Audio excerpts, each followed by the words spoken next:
Hi everyone, welcome back to the Manarchy Podcast.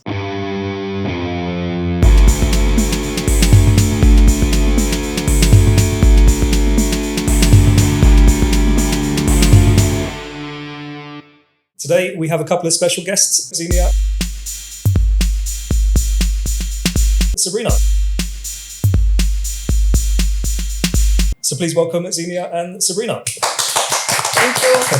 Pleasure to be on your podcast. Thank you so much for inviting. It's Absolute pleasure. To be Thank here. you for joining us. Yeah, it's a pleasure to be here. Absolutely. Today we're going to try and get into some really gritty subjects, and I really hope that we have some really good discussions today. So look, we're going to get straight into it. Let's talk about relationships. I think as men and women, I think a lot of the time we kind of talk past each other with a lot of these gender-based issues. So it's good that we're all sitting here in the room together so we can actually talk to each other about, what's going on. So, and it's very symbolic. We have 2 men here and 2 women. Yes, exactly. So hopefully it stays. We are equal today. Nice synergy. Non-biased, absolutely no heavyweights out here. So as simple as that. So ladies, talk to us about your current experience with the opposite sex. Where are you at this moment in time with, let's say, dating, relationships? What's your point of view on where everything is with the genders at the moment? Would you like to start, Sabrina? Or Sure. I guess it's been a long journey. I'll tell you that. From my 20s to my 30s, just experiencing the opposite gender has been a growing and a learning process because we function a little bit differently. Man's brain versus women's brain, that has a lot of impact about it. And just now understanding the masculinity versus the femininity and how we both encompass both sides.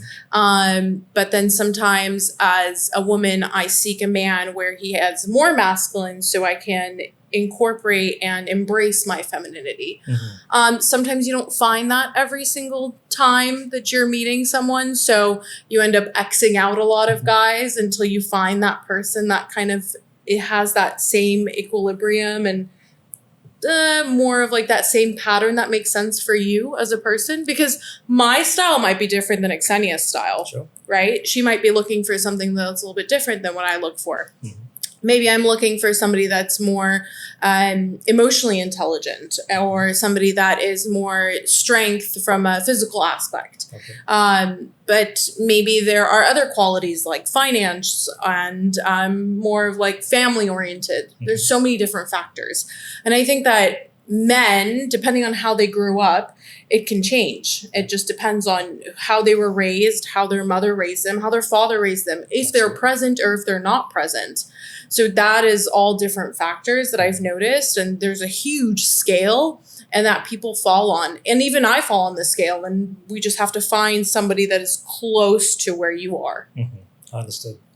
Xenia, where are you? Where are you at the moment? Tell us. at the moment, I've been in the UE for almost 21 years. That's the first thing. That actually puts me in the position that I've had experience technically only with people who's outside my country. Okay. Because I came quite young over here. So my first dating experiences, understanding men, it was all basically with the different nationalities. I can say in UAE, I have never dated or was in a relationship with a Russian-speaking person.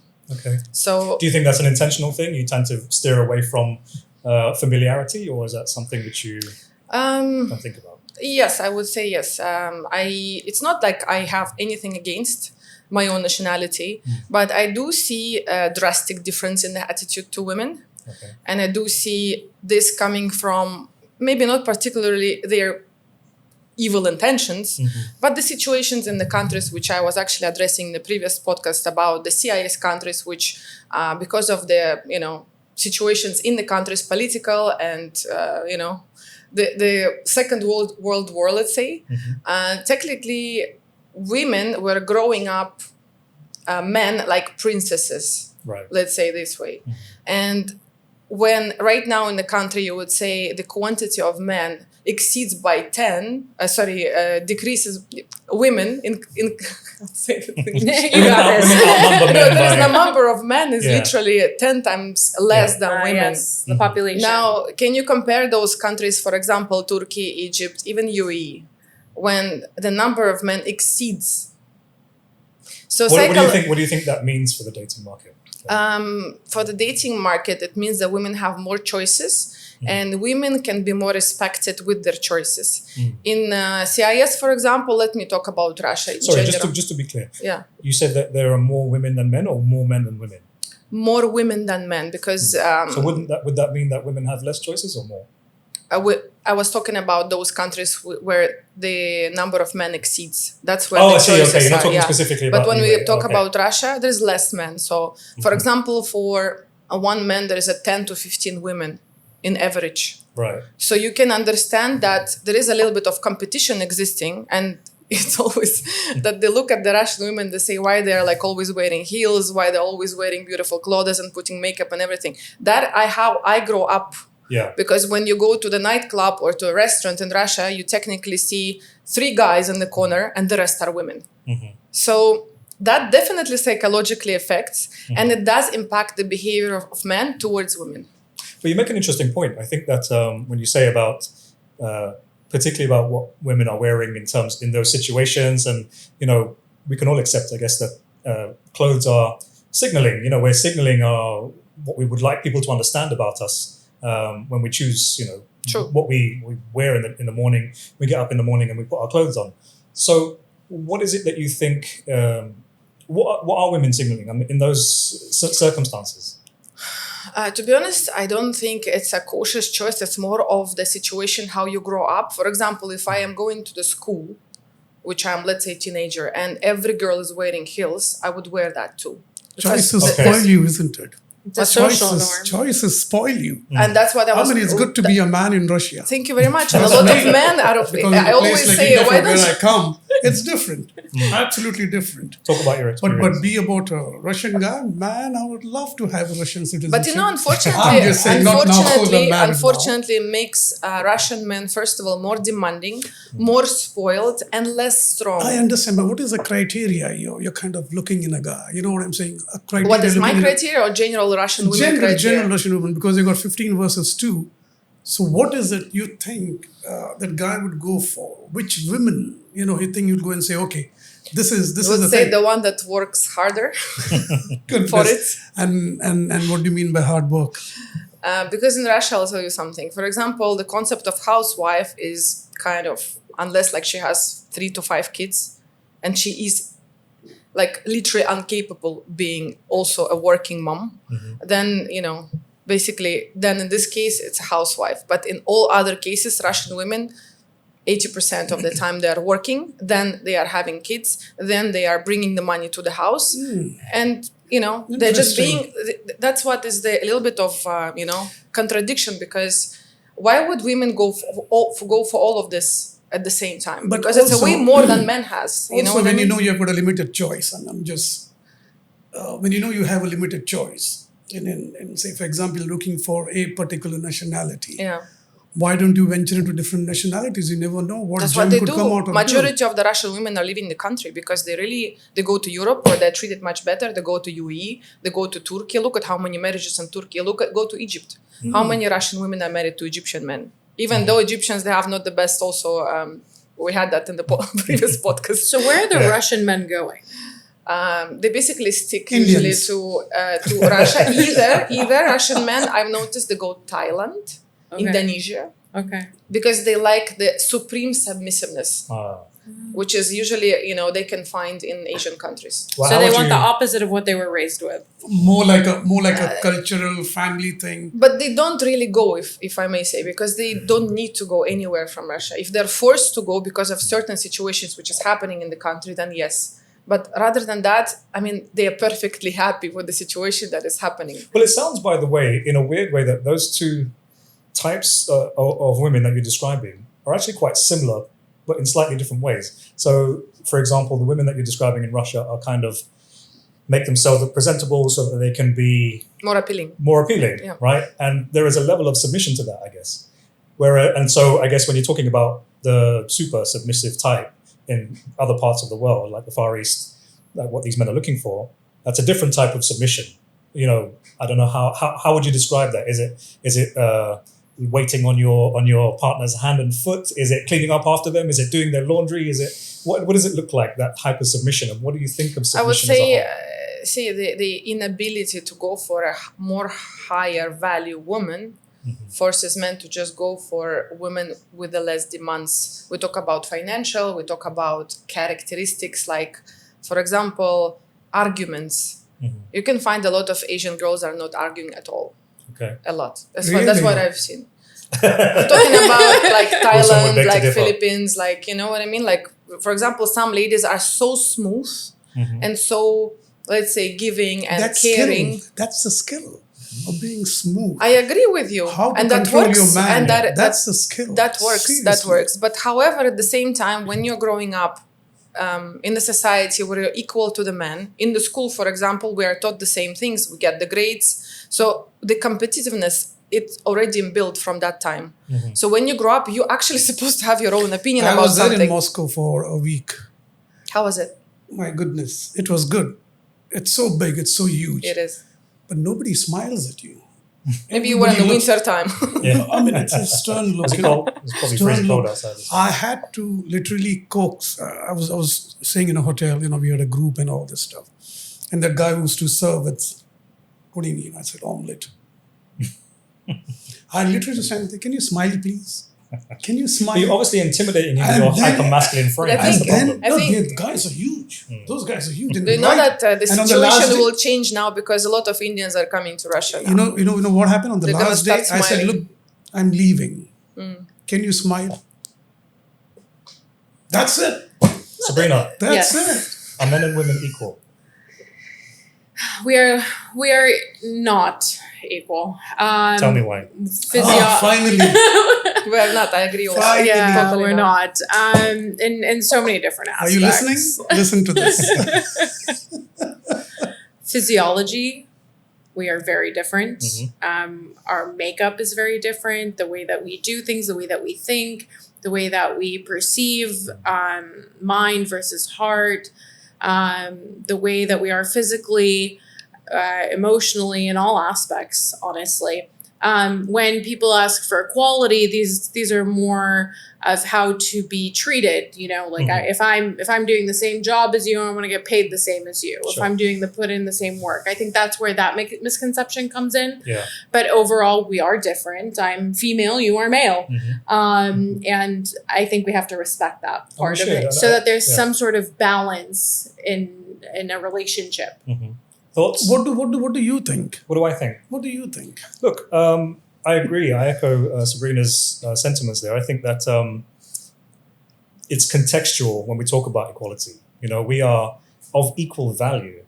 And as I've said before, two sides of a balance beam need not weigh the same they don't have to be identical to weigh the same, right? We have our own inherent values as men, and you have your own inherent values as women. But I don't subscribe to the idea that there are things that are fundamentally different but also equal at the same time, right? That doesn't exist. You can't be different and equal. You can be of equal value, fine, but we, like you say, we're completely different physiological beings. So I don't think we can expect that to kind of leach out into society, into work, into whatever other parts that we can mention and say, yes, that we're equal in equal form, or that we should be equal. I don't really understand this idea that what is the fundamental premise of equality is to assume that things are not equal to begin with, right? And so then I think as men, we're often used as the yardstick with which women measure themselves by.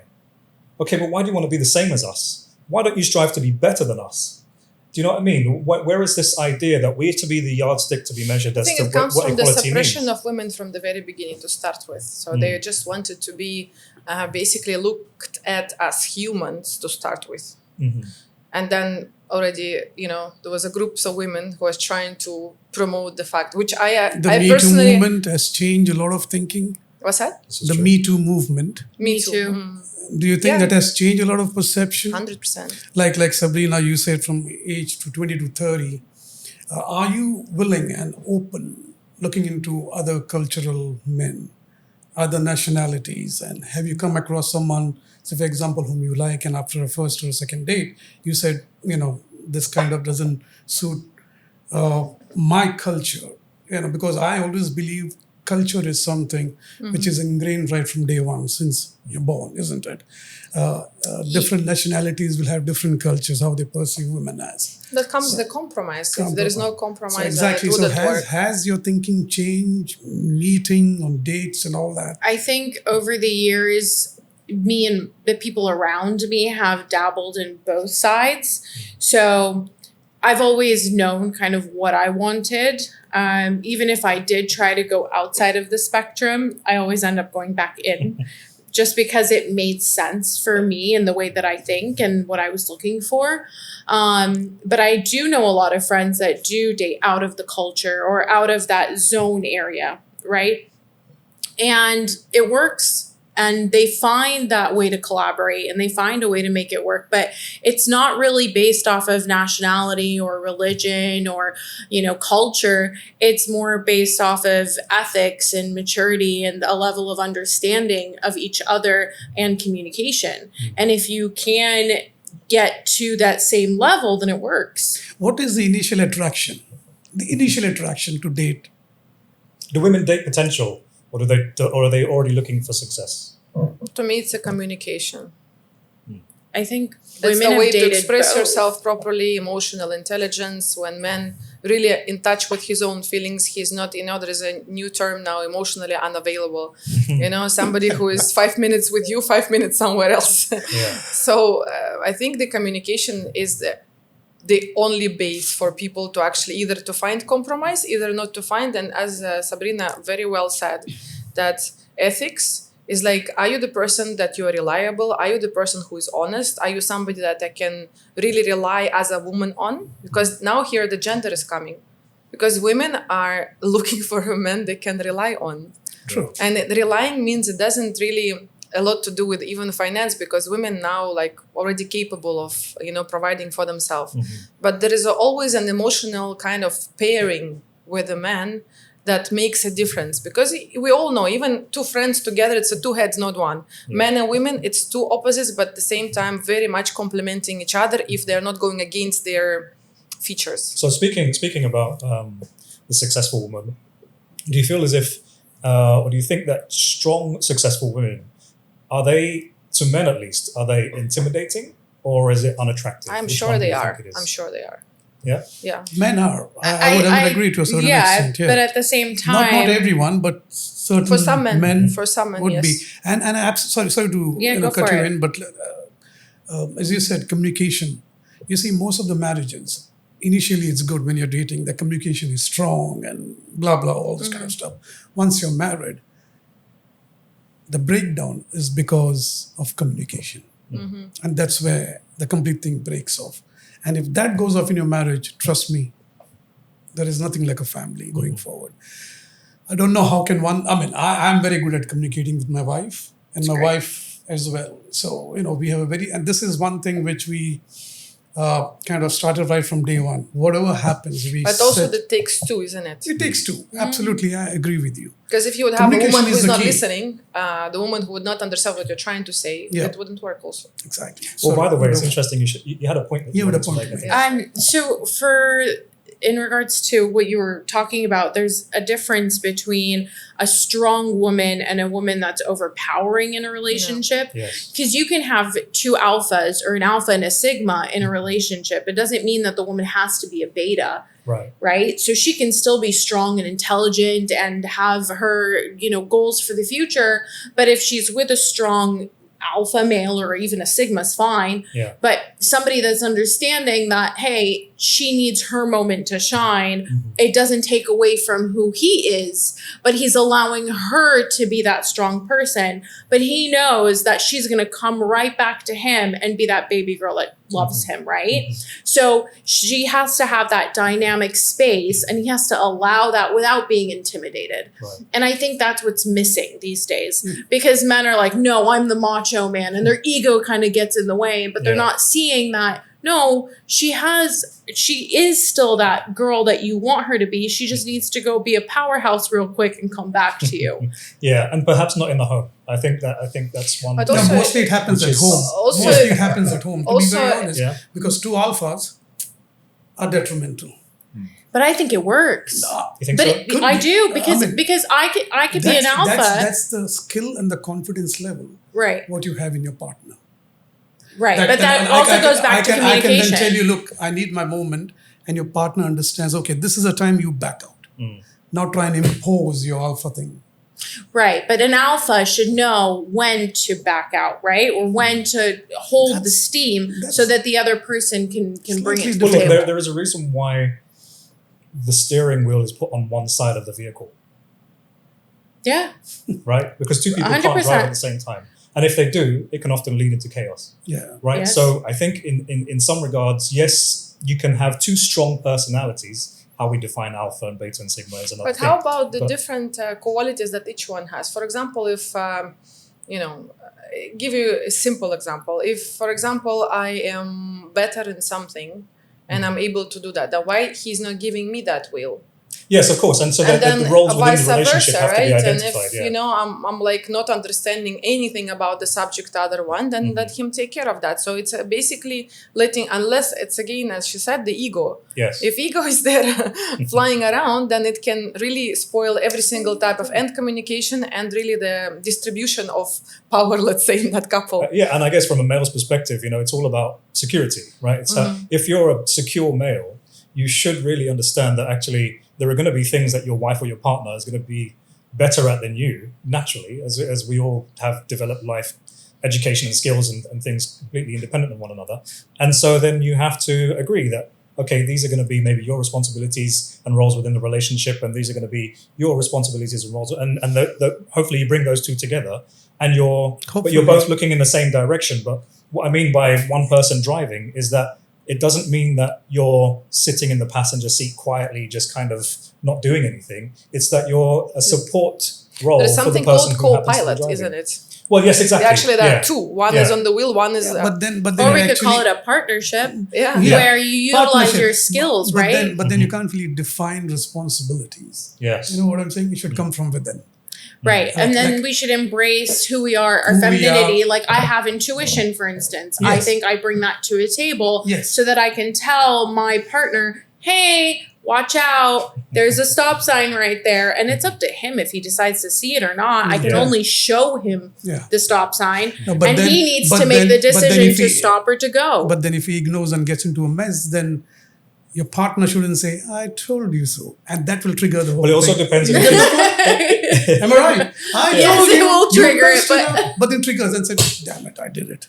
And it also depends on if he's already seen the stop sign, right? So if he's already seen something and you're pointing it out to him, but that would become a bit of a... I also can say that the arguments in the relationship, it's a healthy thing. Very. We can't say that if she said, I told you, it's nothing wrong with that. By the way, she's right that she said and you didn't listen. Maybe next time you can be more attentive. Yeah. And it's take okay, it to we make mistakes, consideration. we're human. So that is what you need to say. It's okay. It's fine. It's not because we're again talking about protecting men's ego every single time. You know what I mean? It's like Do women have egos? Less than men. What? Less than men. Come again? No, we have a same. Everyone has it. What do you say? What do women have egos? Oh my goodness. I think you can testify. In my culture. If so, in we can all agree that women do and men do. But what does the female ego look like? I can name names, but don't want to name names. It depends a lot which culture it came out of. It depends. Because, for example, again, coming back to my country, women are very submissive in terms of they have to get, if they want to get in a relationship, they have to be very, in a way, submissive. So ego is really like, she's taking care of the man and plus she's working, plus she's having kids. So she is basically the god of the situation and the man is just contributing his presence. Do you know, it's interesting you should say that because as a man from the West, growing up, and I grew up in the UK, and of course there were many Eastern European and often further nationality women coming to the UK. That wasn't my experience of women at all. I found that the women from Eastern Europe were more egotistical than the ones that that were resident in the UK. So it's interesting that you should say that region is more submissive. What because what you're seeing here, you're not seeing Russia from inside. You're seeing Russia and Dubai like a external layer of certain people who is coming for financial advantage. Right. Yeah. Okay. And it depends when they came. For example, I came here very early, so I'm still having all this, path of of basically, I know my line of work. I really want to be in the things that I'm doing. I really enjoy what I'm doing and things like that. But a lot of women are not like that who are coming here. They just want to, technically, as they say, find a rich husband, which is also understandable. Which also it depends which kind of background they came from. Maybe they came from very poor family. Yeah. And the only way is to go and to look for a man who can provide because she doesn't have proper education or she doesn't have, ability or skills to actually make Or maybe she wasn't money. afforded the opportunity to have those abilities or skills. Or maybe she is very good looking. Maybe she's a model who is able to get really, because we cannot deny the men are looking at the very attractive women. Of course. Sure. We cannot deny that. So in the whole, this chemistry world with energies, still men, I was listening to this interview on the street. It's both ways. They isn't were it? asking men, beautiful or smart? And every single time the men will say beautiful. Every 100%. single time. Well, this is fundamentally where we are different in terms of how we connect, right? So, what is it, the old saying that men fall in love with their eyes and women fall in love with their ears? Yes. Which is why men lie and women something like that. Anyway, there's a whole point about it, and it's a biological thing at the end of the day. And women wear makeup, I think. Yes, exactly. Yeah. Women wear makeup, right? So, and this is the thing: it's we are inherently attracted to a woman's beauty, right? There's no denying that. And women, the way that you differ is that I could be a moderately attractive or below average attractive man, but there will be other things about me. Maybe I'm ambitious. Maybe I've got a good sense of humor. Maybe I show that I'm caring, compassionate, whatever it is, that will make me more attractive to a woman. Right? Typically, for most men, I guess if you ask 9 out of 10 guys, what is there anything about a woman that can make her more attractive if she's not physically attractive? The answer will be no. Right? I think Chris is both ways, isn't it? No, it's not. Hang on. In order for you all to date either of them, I think the initial thing is for a man, beauty is a bonus. Beauty is a bonus. Of course. But for me, in order to date someone as a man, the first quality will be attraction. For a woman, in order to date a man, the first quality will be, okay, he looks good. That's the initial attraction, just to initiate a conversation. And then once you get into a communication mode, then you come out with all your frailties, with all your flaws and everything. And then you kind of see through the whole thing and say, okay, yes or no. But I think for both, the initial attraction is the physical attraction. That opinion would just crash into the stones, if you go to Russia. If you see the men, how they look, and women, how they look. I mean, for example, a man walks in who's got money, who's got all the possible qualities, what you're looking at, and is just walking past, but his looks, you say, no, not this guy. You get the point? I totally disagree. Unless he walks in an office, friends, group, and then you start interacting, and then you find, okay, this guy is genuinely good within heart. He has got that emotional intelligence. He's the one who can support me, blah, blah, blah, all this kind of thing. But when you're walking here and there, I think it depends on the maturity. You a picture of someone who's not good looking. It's a maturity of the woman. I think, honestly, I get where you're coming from, but it depends on what the girl's motive is.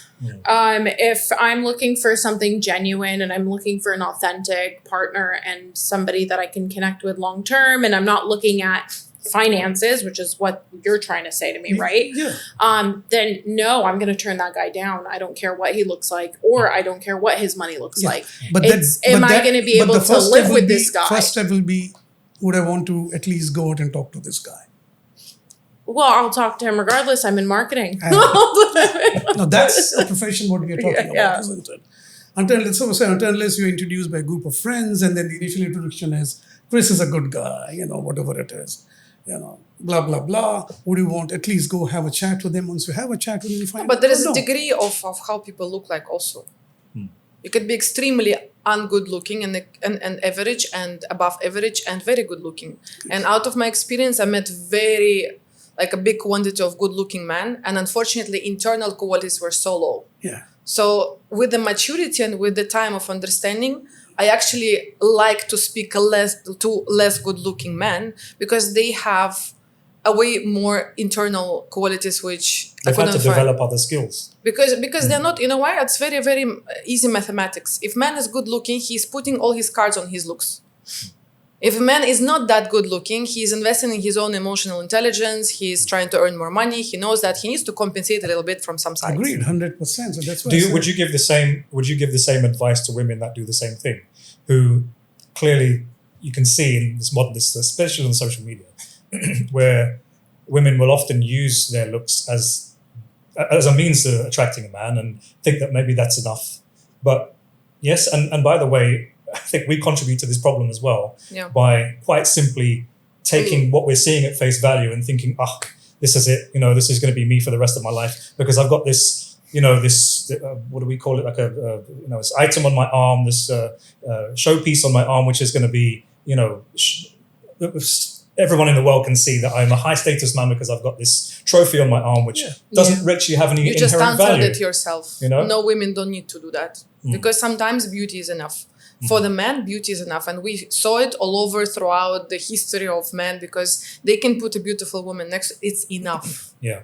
Because woman, by her presence and energy, already something. It's not someone who is just, a cover of whatever. Well, for man is in the action world. Man is the one who is bringing the materialistic things to provide, right? To create the house, to create like to bring the food and everything. Yeah. For women, if you look at technically at function, it's the creating humanity. Yeah. So she doesn't need to really do what man does to actually be attractive and invest in her intellectual capacities. Because out of maybe 2-3 women who are more intelligent or more beautiful, men will always take the one who is more beautiful. But you mentioned it's enough, but my question is, what is it enough for?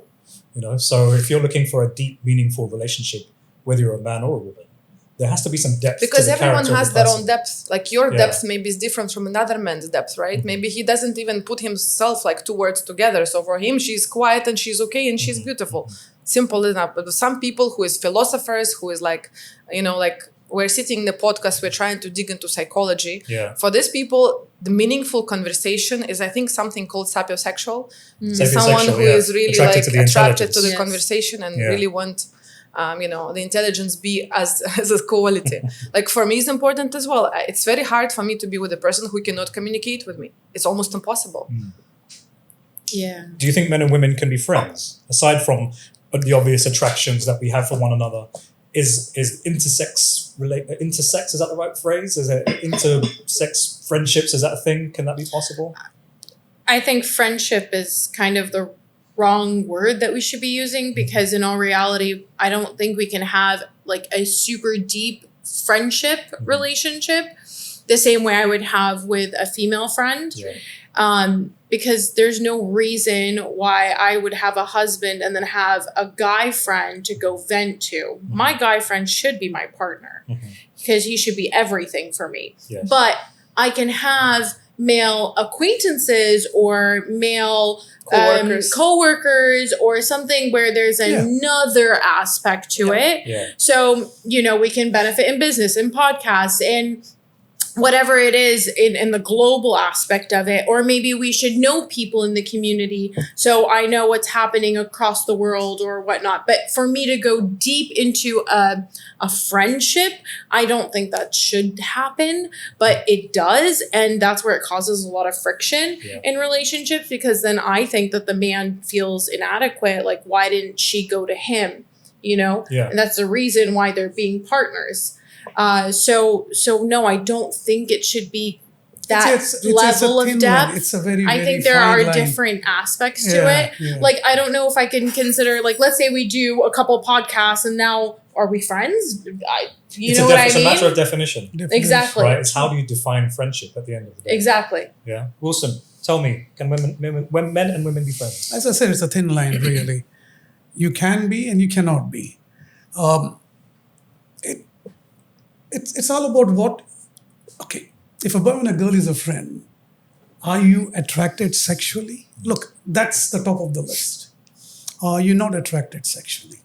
It's like you like to vent out your frustrations, maybe talk emotional, and she's the only one who understands you and the skill level, what she possesses. Yeah. Like she comes back at you and says, okay, this, and you feel very comfortable, but you're still not attracted. You get the point? As you rightly said, if it's whatever it is your partners are, then rather be a partner rather than being a friend. But I think there's always this thin line you cross, yes or no. you can't really define that. It's 50-50, straight on. It's all about your attraction to that woman, all attraction to that friend of yours. And for me, if you're not sexually attracted, then you can be friends. Yeah.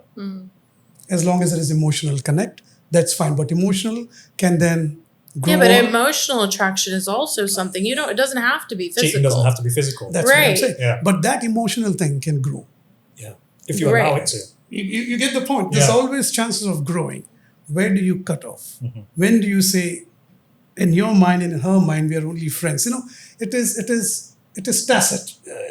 It's not that you sit and say, you'll be only my friend. You can't do this. No. It has to be both getting together, understanding what your level is, understanding what that line is, and you to Is that really possible, though? Is it really possible to have that unspoken, tacit understanding? I think if you know your own boundaries and know your own self-worth, Still, you should be able to. I always I feel can once- shut down a I always feel conversation. once you're emotionally involved, then you do cross the boundary. There was this I can pull it back experiment out, where they or put just men and women pull in the it back. atmosphere in the empty island, and then still the connection had happened. Okay, so that explains a lot. Like even people who don't like each other, but they're the only two on the island for a long period of time with the situation, they cannot have anyone else. Something will Well, I guess happen. that's really more a matter of survival, isn't Then it? there is Yeah. no friend, there's no intelligence. I don't think it's a survival. I think it's more of a biology. Biological chemistry Biological between two chemistry. people. Right. Well, yes, That's look, I how mean, it I think is. that you all make very good points. From a personal point of view, I think that, yes, there has to be a degree of maturity to be able to, well, first of all, it's definition, right? So how do you define friendship? I don't sleep or kiss any of my male friends, right? So if I'm going to define a friendship by those terms, the same should go for any female friend that I might have in my life. I would treat them exactly the same way. And so, yes, but they're also, like you say, you can have colleagues, you can have friends of friends, partners, friends, sisters of partners, or whoever they might be that just might happen to so be of the opposite sex. But yeah, at the end of the day, yes, the sexual attraction part is there. It doesn't always have to be physical for it. It can be, emotional, it can be mental, if you open yourself up to it. And at the end of the day, it also is contextual in terms of whether you're already in a relationship, right? So if you're a single person, you might have multiple quote unquote friends or of the opposite sex that you speak to. Now, what your interest is in those people, in those persons, independently of one another is only at the end of the day. But I think that the complication starts to arise, yes, when you're in a relationship, maybe when that man or woman goes and confides in somebody else of the opposite sex rather than their partner. That's quite a problematic thing. So yes, it depends on how you define your friendship and what boundaries you're going to set. And by the way, I think that if you have to set boundaries for a friendship, unless we're talking about things like disrespect and what you're willing to accept on those terms, I don't necessarily think you have to put a bound. A friendship should just be understood, right? You should just know that you and that person are just friends. If you have to stipulate that we're going to put some boundaries in between me and this person so that we don't cross the boundaries of friendship. I'll tell you another example also. That's what I've heard from some married couples, for example, where they don't have any type of sexual attractions, but the setup in the family are so well organized, usually by the woman, because there are kids, because there are, like a home that he comes back to. Maybe he has emotional connection, but he might not have any attraction to his own wife. And then he goes and talks and actually can be in the relationship with different women. And when he speaks to those women, he tells them, I'm not doing anything with my wife. I mean, she's a mother of my kids. I was about to ask you all the same question. You have a friend, a male friend, and you have a female friend. Very close, absolutely. You'll interact, emotional connection, you feel vulnerable and you're there, you're pouring out everything. And then you meet another girl or another man and you fall in love, all right? And then you feel there is no connection, emotional or whatever, but you're in love with her. Then on the other hand, you've got a friend who is emotionally connected to you, but you're not in love with her. What happens then? You get the whole gist of it? I do.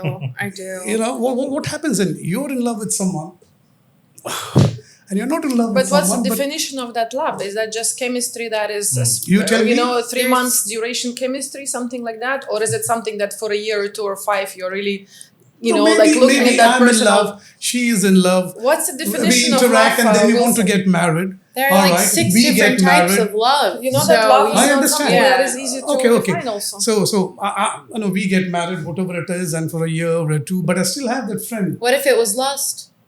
You never know. That's exactly what it is. So how do you define that?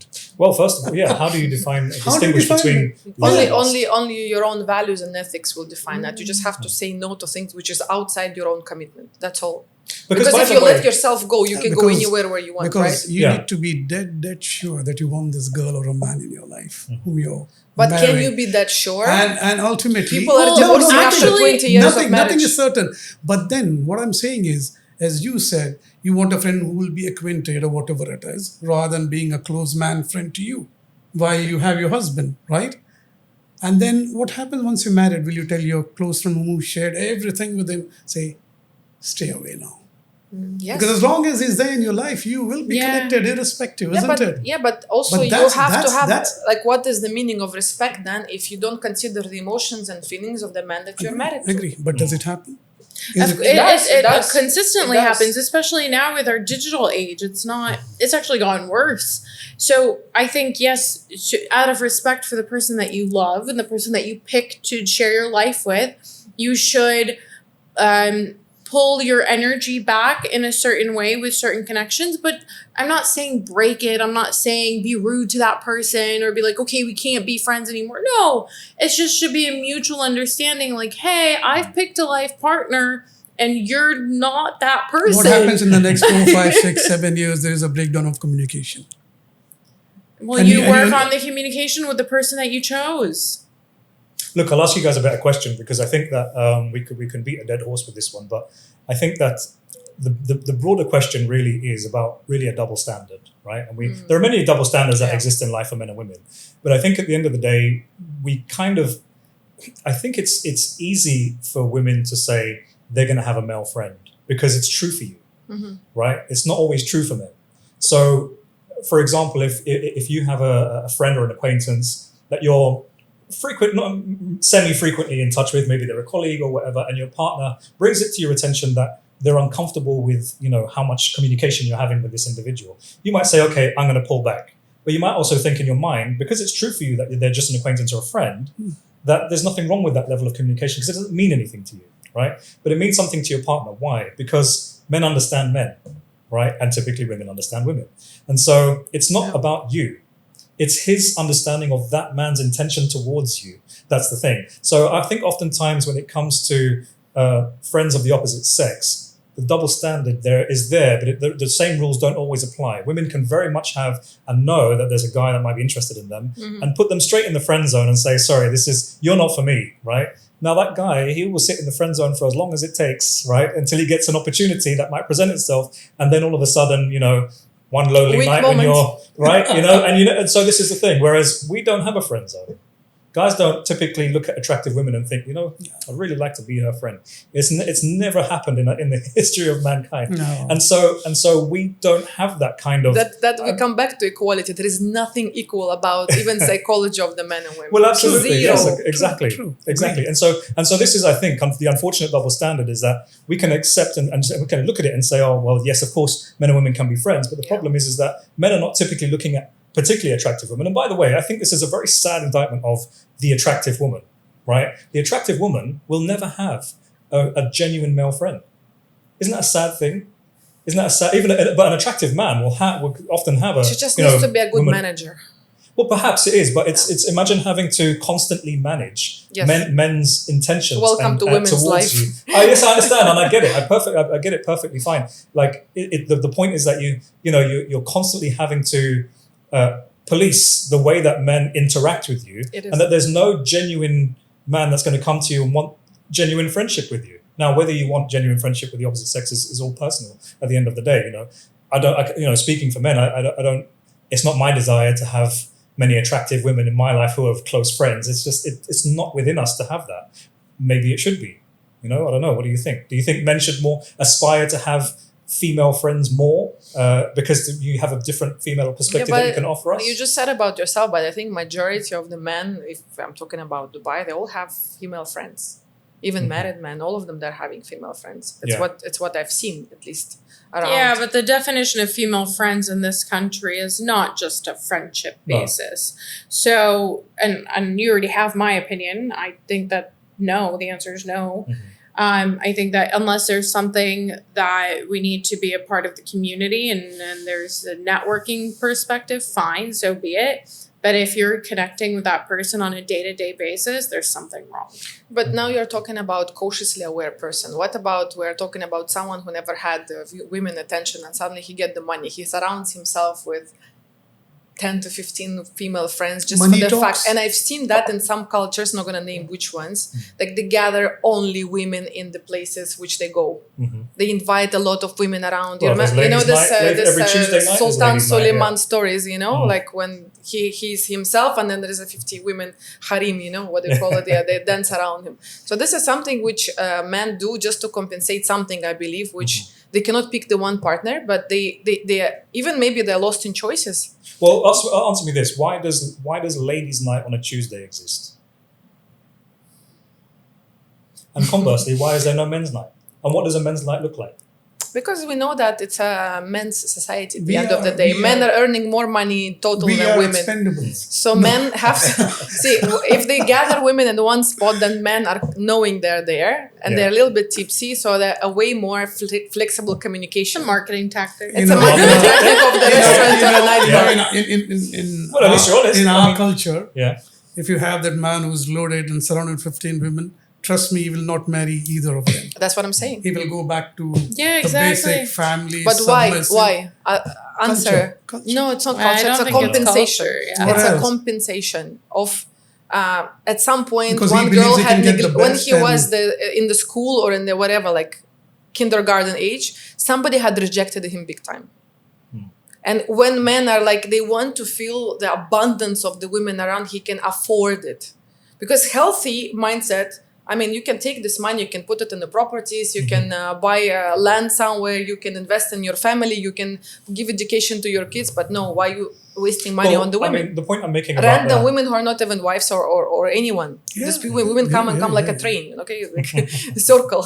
well, So- yes, fine, and that's a good point. And Sure, so then- I think the point I'm making about the ladies' night is that, I mean, first of all, this is not organized by the men who are attending. This is organized by some organization that women just so happen to agree with, right? So, I mean, even in those events, you might find, 3 or Fact. 4 women to every one man, right? So, what does that signal? What does that say about where society is at the moment in terms of what is that promoting? What is that telling us about women in under those circumstances? Why do women go to a ladies' night? Do they go because they want to let their hair down, dance and drink with their friends? Yeah. Or is it because they know that men are inherently attracted to knowing that there are going to be 4 women for every one man? And that, I think Oh, I we don't- exaggerate by saying women are really thinking of men most of the time. We don't actually, because it's literally like we use ladies' night for gather all together with multiple female friends and really have a good time because we're living in Dubai, most of us by ourselves. yeah. And actually, there is not much like to do except the networking events, the going out and work. So people just interacting. And by the way, in those nights, I mean, yeah, women are coming, obviously men are coming, but you can meet a lot of interesting personalities. There are Yeah. some groups coming.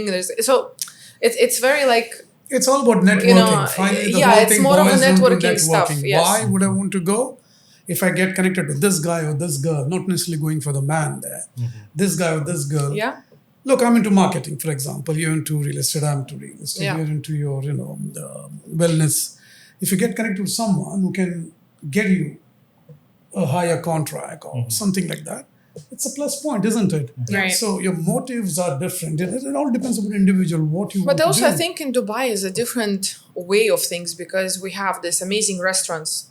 Each one has a new design. One will get open, start promoting themselves, and then you just want to go and see it. Yeah. Because you're living on those specific, places where you just look at the nice designs. For me, it's important, like to look at locations. I see, like, everyone has their own stuff what they're seeing in there. Now, when you go on these, when you go to these events, and of course you want to make yourself look as presentable as possible, but you know that there are going to be majority women there.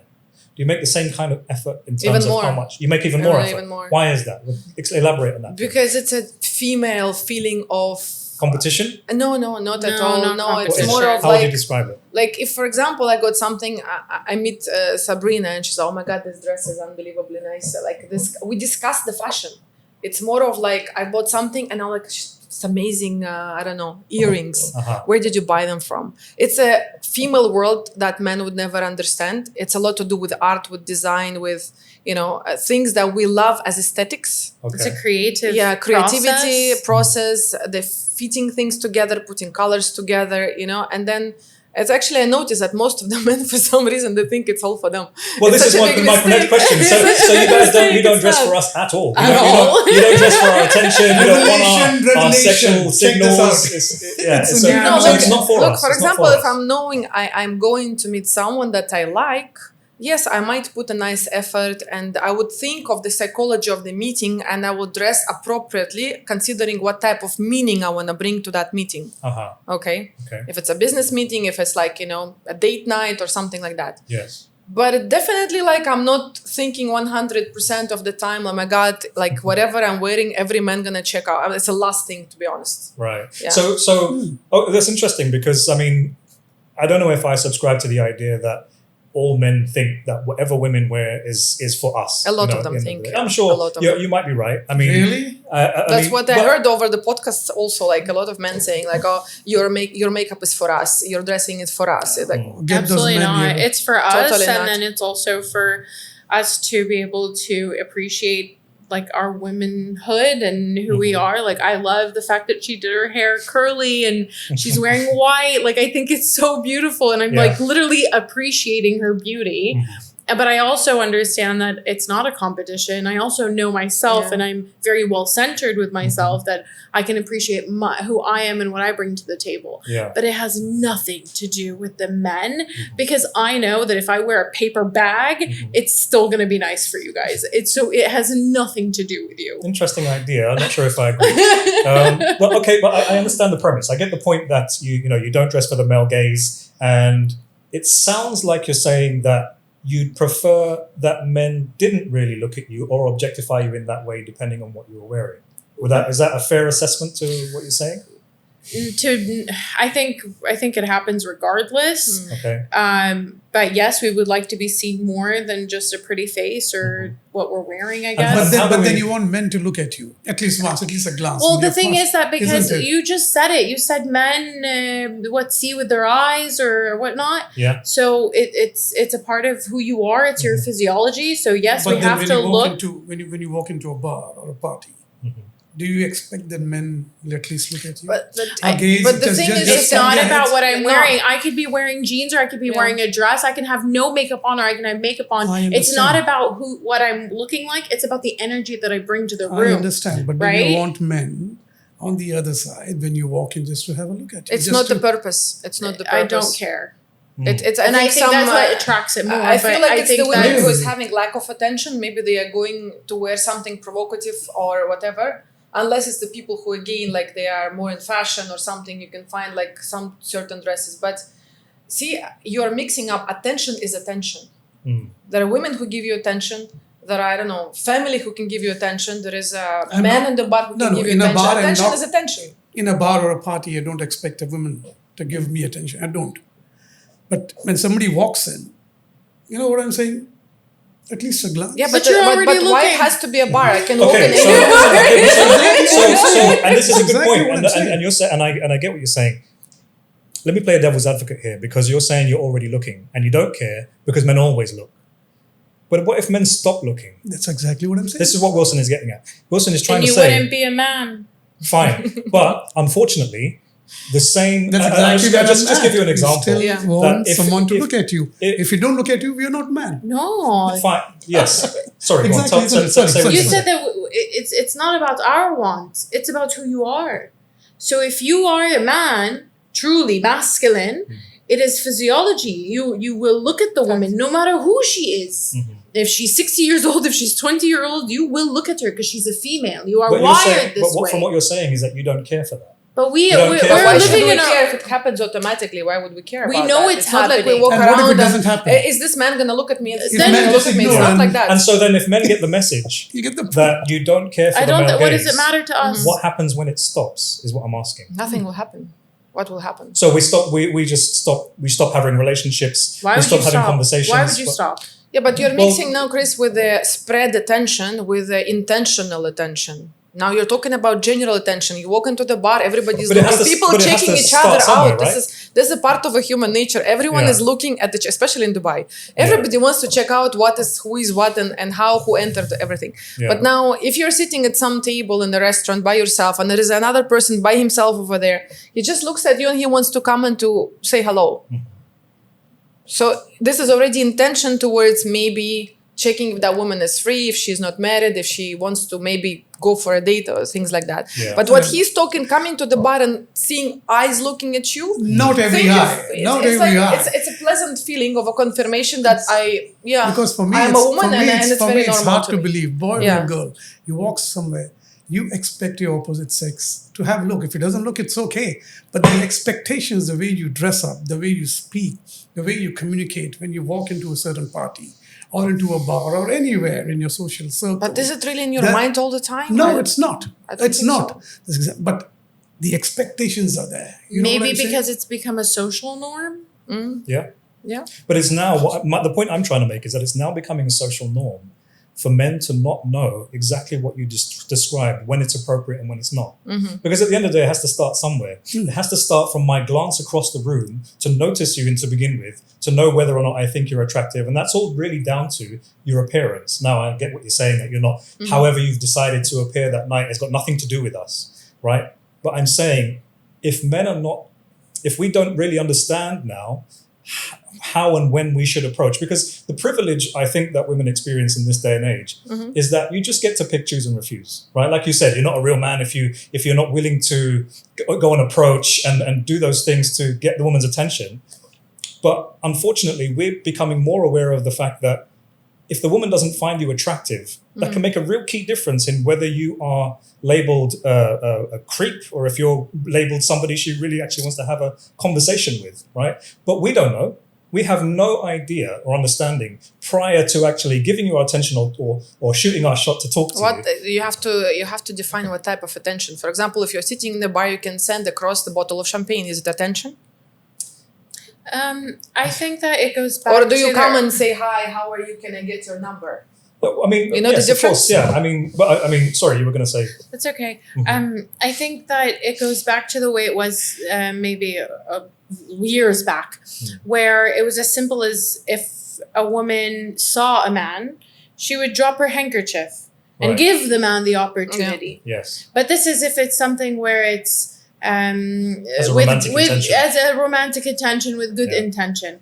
But right now, with what you're seeing in the bars and the lounges and whatever, it's not good intention. So you were mixing it up. And do you think that women are hyper aware of that attention that they're getting in those circumstances? Is it not positive? Always. Okay. Depends on the culture. When did they arrive to that bar? I think you can safely say. Well, yes, I agree. But you can safely say if a guy comes into a bar and his immediate thing is he makes a beeline for you and it's can I get your number? His intentions are probably not good, right? Not necessarily. For example, in UK, it's very normal, right, to meet people in the bar. In some places, like in Arab culture, it's not normal to meet people in the bar. They meet through the parents, and it's most probably introduction from some member part or whatever. So you can never say that people who are meeting in the bar, if it would be maybe Arabic culture or Muslim culture, I don't think it's appropriate for the culture itself. But in UK, in Europe, it's very normal. People get married from the bars afterwards. They get drunk and they go to get married. So this is also happening. So elaborate on that. What would be, personally to you, what would be the ideal situation in terms of that initial setting? So it's not a bar, it's not a club, it's not a place where you've got loud, obnoxious people around you and all that kind of stuff. So how does that look like for you? I think related to business connection, something which is in the appropriate place where people understand who they are. Because if somebody comes to the bar and I really don't know, maybe it's a criminal who ran away from the prison before yesterday. But at least if it's in a professional setting, it's a little bit I'm not saying there are no criminals there, but there is a little bit of more introduction. Maybe this person, I don't know, has the company for 1, 2, 3, 4, 5. Yeah. There is a common conversation. And then the attraction can unfold within the talk, right? Because it's more organic. Because to be honest, if chemistry is there, it's very visible from the very beginning. Right. If it's not there, it's not there. Simple as that. I see. Wilton, thoughts? No. Well, we are 50-50, whatever it is. Do you romanticize your female colleagues at work? What's the situation there? Before getting married? Yeah. Oh, of course, yes. Okay. So we're blurring the lines between professional and personal interactions. Is that what was? Is that what I never had a female friend, you know. I was always there. So, yeah. Do you think that, those were the days and these are the do you days. think It's simple. Do you think that it's the same for men? We want things to grow organically in that kind of way, or we just want to go straight in for the men kill? are scavengers. Of course. Men are scavengers, to be very honest. The moment they get that kind of urge. We will go all Is out. it true that men know that within a few minutes of meeting a woman, that if that person's going to be their life partner or No, not? That's what I they think, say. I think Not all everybody the knows. I think everybody knows. No, I think- not all No, the time. I wouldn't say no. I wouldn't say. Not all the Okay, time. Women waiting for the things Like- to unfold the like action of within the few man. minutes, I'm life talking partner. about men in specific. Yeah, that's what I'm saying. No, Yeah. not all the time. You might have that feeling that she could be my wife, whatever it is, but a date or two or whatever it is fizzles out. There are always As I signs. said, signs. There is There a are always lust and signs. there is love. Yeah. And you can, even if you fall in love, that could turn into lust later on. And for the time being, you're good. And then you say, thank you very much. You are not the right one I was looking for. And then there is lust, which could turn into love. You never know. One night stands and all that thing could converge into your marriage the very next day. That's very true. So there is not a certain kind of a thing that within minutes, as I said, it's all optional. The field is open. You choose your best. I think I think women often kind of regard themselves as very intuitive, right? You're very intuitive when it comes to men. You kind of can figure out a man's intentions when he meets you based on his communication, maybe what he talks about, how soon he starts talking about certain things. You're kind of intuitive in that kind of way. But I don't think you give us enough credit in terms of how intuitive we are also as guys as well. So when we have the same conversations. But at the same time, when you say, look, first time you meet someone, few minutes, I'm in love with you. And the first thing will come from your partner is, we just met. How can you be in love with me? Yeah. Am I right? Yes. The first thing will be, even though they would want you, but the first thing will be, play hard to get. And that's where then, he starts thinking, I will get But you. I don't think it's play hard to get. It's just a normal. No one can love each other within 3 minutes. Exactly. It's total lust That's from what I'm beginning saying. till But the end. even if So your then no one partner- believes in love at first sight? Good question. Good question. Do you? Possible. Possible? Yeah, but you can love, but you don't have to rush, isn't it? That's if exactly you what really I'm like saying, the yeah. person, you're gonna take Then- time. then- That's the real love, then- in my opinion. exactly. When you really is can it, take is, time. it, is it love at first sight or is it lust at first sight? Because if it's first sight, you're only going on physical attraction. Yeah, but lust is one of the six Seven- of love. six- Six of or love. seven, Love. yeah. I mean, I think But the I whole, think that the to whole have thing a is full love capacity, you have to have more than just one, Sure. right? True. It's full of a sexual thing. The initial attraction is, can I sleep with her? Can I sleep with him? The first initial The attraction. women, no, I don't think so. No, I'm just saying. No, it's not the same. And for women. and I think men do have intuition as well. I just think that women have it at a different frequency than men. Yeah. But I'm not saying that you don't. To wrap this episode up, what is one thing you wish, independently of one another, men understood better about women? Considering everything that we've just spoken about, what is it? What is one thing you think this is something that I think men could really implement in their daily lives and how we interact with women that would really make a difference? I wish men can understand that they don't need to understand women. They just need to love women. Don't dig inside their mind. My They goodness. don't understand sometimes themselves. Just take that beautiful energy, protect it, love it, cherish it, and you will get million times more back. Okay. Nice answer. If a man is confident within himself and what he brings to the table, then he shouldn't be intimidated by how strong the woman is. And he should find a way to complement the relationship and a way to work with one another. Nice. Wilson, what is one thing that you wish women understood more about men? Not all men are scavengers in the first place. I know most of them won't agree, but I always believe is respect. Yeah. Men should start respecting your partners, as simple as that. And the more you respect, the more you know that love will come from the other end. Because if there is no respect, there is no love. Love is just a word. But in order to love, have a family, or whatever it is you want to do, respect is the main thing. Yeah. Don't put your hands out. Just hold on. Even if you love someone, as you said, love at first sight, don't say I love you. No, that's the wrong thing. Go out, have some dates, speak. See how you are connected emotionally. Right. How can you communicate in your ups and downs? Can you be with me when I'm bad? Can you be with me when I'm good? And that is what I want. Respect from both the sides. And that will help you in love. What about you, Chris? What about me? Look, I would say one thing I wish women understood more about men is we are very simple creatures. You know, I'm sure you're probably aware of this already, but we're maybe simpler than even what you would think. And also, I don't always know or think that women fully understand what it is that they're asking of men, specifically when it comes to us being vulnerable, us opening up and being emotionally intelligent, which, by the way, I still really don't know what that. Maybe that's for another episode. Right? Okay.